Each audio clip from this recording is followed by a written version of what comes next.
bedheki. Iya. Kowe ngerti Gunung Merapi? Ngerti? Piro bobote? Ya abot banget. Wes pokoke semono kae. Semono kae kudu eneng hitungane. Pertanyaanmu ki ngangel tak kandhani.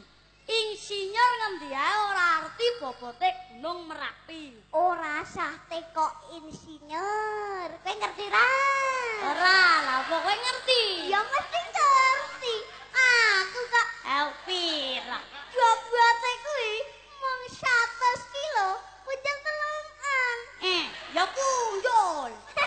Ngeyel pindah bocah cilik. Gunung Merapi kae mung 100 kilo punjul telungan.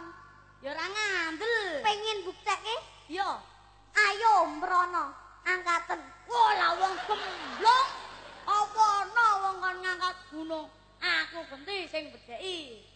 Gunung Merapi ka aktif apa ora?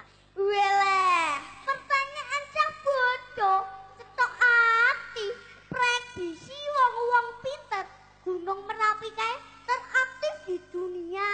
Rek, Gunung Merapi aktif ya? Aktif Ora. Aktif Ora. Aktif Ora ngandel? Ora. Ati lebunen ra aktif. Aku bola